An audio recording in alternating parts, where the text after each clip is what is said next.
Okay, so this week we are working on circles. So this is a circle. I'm sure you already know what that is. Circles are 360 degrees. That will never change. So make sure you don't forget that. The internal angle sum of circle, a full turn, is 360 degrees. The distance, so this is the center of the circle. The distance from one point to the other, doesn't matter where, but this is called the diameter. The diameter will not change throughout the circle. The radius is from the center of the circle to a point on the circle.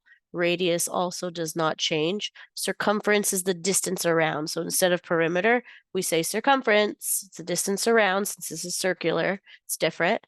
And circumference divided by diameter will always get you pi. And pi is equivalent to 3.14. It's an infinite decimal, but you can either use your button pi in your calculator, or usually teachers will tell you to just use 3.14. So make sure you pay close attention to the instructions.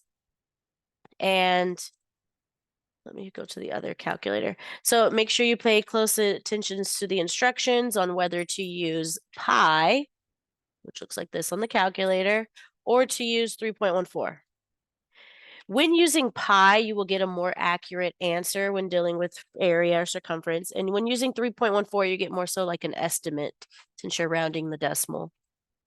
To find the area of a circle, you do pi r squared. So area is the space within the circle.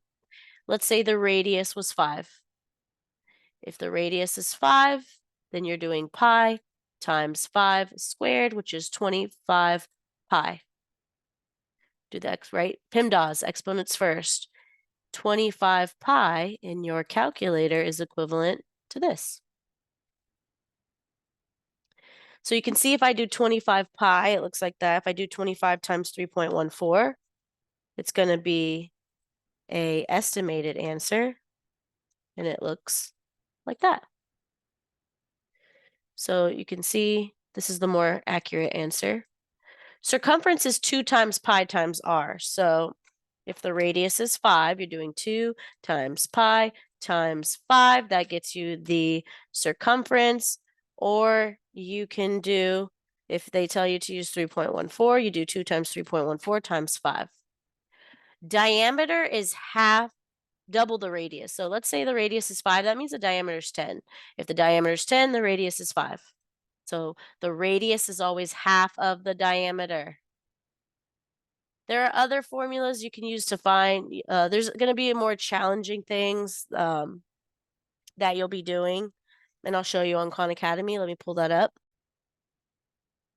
So you can practice on Khan Academy. Very simple. So here the radius is 1, diameter is 2. Here, this is the radius, the diameter is double. Very simple, right? Radius is half of this, diameter is 24. So that's very simple. All right, finding circumference. What's this? So this is a little trickier. It says that so remember, for circumference, you're doing 2 times pi times r. So if a circle has a circumference of 3.14 and they want you to find the diameter, first you should solve for r. You should find the radius. You can rearrange this formula, and you probably don't know how to rearrange formulas just yet because you probably haven't really got deep into algebra. So no worries, I will rearrange it for you. Radius is equal to 2 pi divided by r. Circumference, sorry. No, wait, I did that backwards. Radius is equal to circumference divided by 2 pi. So for this one, I can do radius equals the circumference divided by 2 pi. They said to use 3.14 for pi. So use 3.14 for pi. So you would plug into your calculator.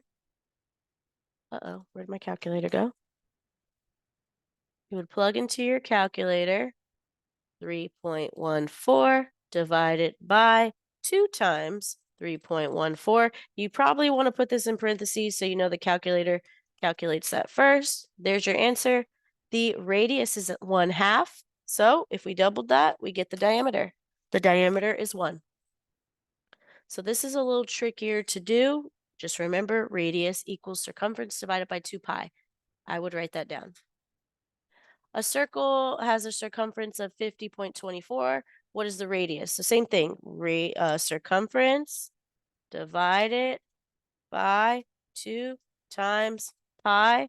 They told you to use 3.14 for pi. There's your answer. The radius is 8. If they asked for the diameter, you would double that. It would be 16. What is the circumference of the following circle? Well, if the diameter is 4, that means the radius is 2. So 2 times pi times 2 is 4 pi. So that would be 4 times 3.14. Oh, they even have a calculator. 4 times, so remember, it's 2. So circumference is 2 times pi. They said use 3.14 for pi times radius. There's my circumference. Very simple. All right, let's move to area. To find the area of a circle with a diameter of 6, remember area equals pi r squared. So if the diameter is 6, that means the radius is 3. 3 squared is 9, so this gets you 9 pi. You can leave pi in your answer for these ones. Or you can multiply it by 3.14 and get the decimal, which is 9 times 3.14. So the decimal version would be 28.26. You can do either one. These ones are a little trickier. Find the area of a circle with a circumference of 6.28. So if the circumference is equal to 6.28 and radius is circumference divided by 2 times pi, we need to find the radius in order to find the area. How can you find the area if you don't have the radius? So use circumference to find the radius first.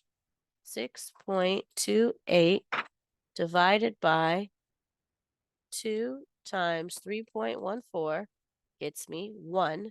If the radius is 1, then the area would be 1 squared, which is 1.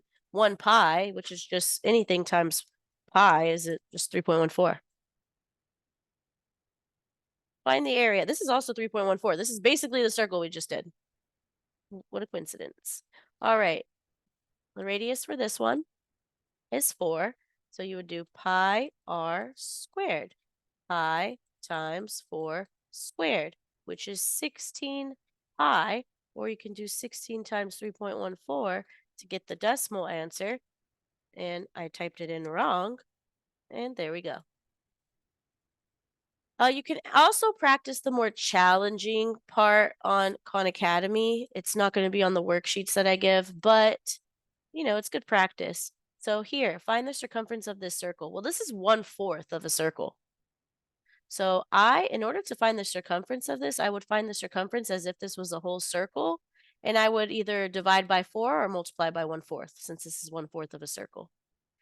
So if the radius is 1, then this would just be 2 pi times 1/4, which is 2 pi over 4, which is 1/2 pi. So you can see I did that without a calculator. Feel free to use a calculator. So that's the circumference of this. It's not a full circle. We would divide by 4 or multiply by 1/4. Same thing for this one. You would divide by 4, multiply by 1/4. Remember, on Khan Academy, you get it wrong. They'll show you how to do it. This is half of a circle, so we would do the circumference of a full circle, which will have a radius of 4. That would get me 8 pi. I would divide that in half because this is only half of a circle. So remember, you're finding the circumference, which is the outside area of half of a circle or 1/4 of a circle. Sometimes it might be 3/4 of a circle. In that case, you would divide by 3/4. This is area, same thing. You would find the area of an entire circle and divide it in half. So the radius for this is 5 because the diameter is 10. So that would get me 25 pi over 2. I can leave it like that. I can convert it to a decimal by using 3.14. But I like to leave, when they give me the option to leave it with pi in the answer, I do, because it's just easier. I don't have to convert to a decimal. So you can practice with finding circumference of parts in circles and area of parts of circles as well, which I recommend you do. All right, so let's go over a few more things before we end this week with circles. So this is parts of a circle. You won't really see a lot of this until you get to high school geometry, but it's kind of good to know. So an arc is like the crust of the pizza, right? It's like a portion of the pizza. This is the arc, crust of the pizza. The sector is the slice of pizza. So you can find area of sectors. You can find the angle of a sector or the angle of an arc or the circumference of the arc. So we know circumference is the distance around, area is the space within. We know circles are 360. We know what radius is. Chords are just like little lines that kind of cut the circle very weird. The origin is the center, and the angle measure of a sector. Well, we know what angles are. And that's pretty much parts of a circle. So let me know if you have any questions. Good luck with this unit.